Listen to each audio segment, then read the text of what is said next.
pretty excited. Not gonna I would lie. think so. Yeah, it's pretty excited. Obviously, as professionals, you set goals throughout the year. Whenever you can, accomplish them, especially when it's something worthy like a division. It's the first one that I've been a part of since I was an assistant with Simmer that last year in the Central League. So, again, it's a continuation. Again, a lot of new players in the lineup, guys. Everybody's buying in, working hard. I thought Marty did a great job tonight, and you see some real balance, throughout the lineup and scoring right now, which is good. Disappointing to give up, the PK goal there at the end because we've been working on that. But again, getting a power play goal was big, and I like our balance, our depth right now. Getting Mbach and Southie back is going to give us some options. Again, we're looking forward just down the stretch here, just playing with good habits. We want to still get rolling the right way. We want to get as many points as possible, too, obviously. Locking down a 2 seed now would be important, depending on, how the first round plays out. So that'll be our new goal here down the stretch. Okay.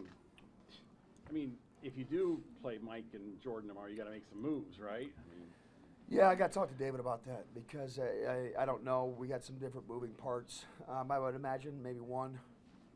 If we decide to play both guys, but again, we don't know that, Right. So we'll take that and see where we're at tomorrow. That is the hardest part of this next week, isn't it?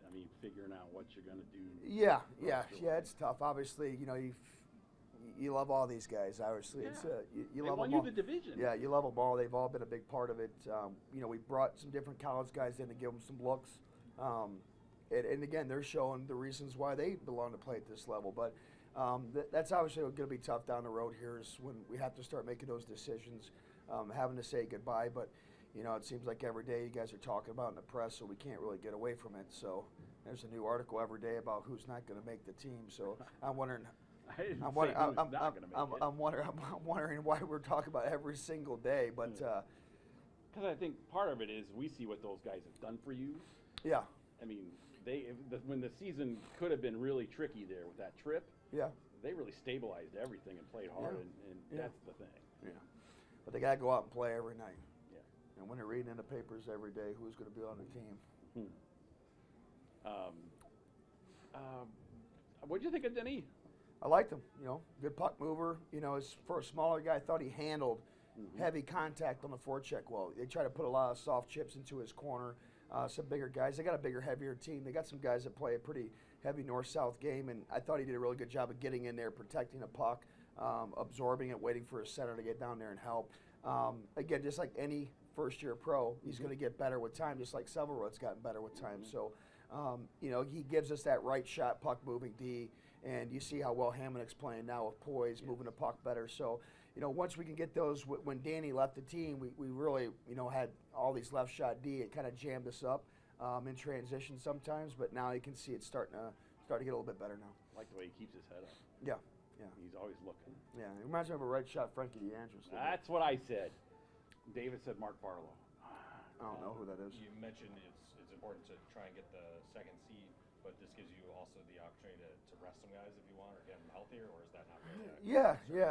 You can do the Popovich approach down the stretch. Obviously, we have the luxury of doing that depending on, again, what moves we have to make to activate these guys. So a lot of what we're going to have to do is going to be based on salary. With having the guys that we've had in the lineup, a lot of them being younger kids, we've had the luxury of carrying an extra guy on our active roster because of salary. But when you get, a couple of your top guys back like Southie and Mbach, that obviously is going to be a spike to your payroll, and you might have to make moves accordingly. So again, we're just.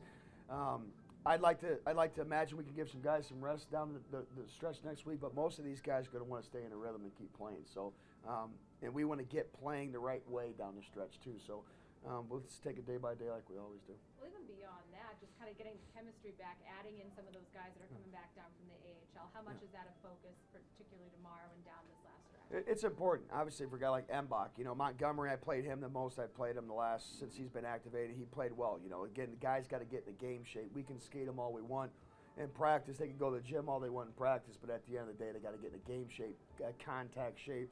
And I thought Monty, really did a lot better job tonight. I got him more involved. I thought he was a force really all night long, so he looked real good. I was pleased with that.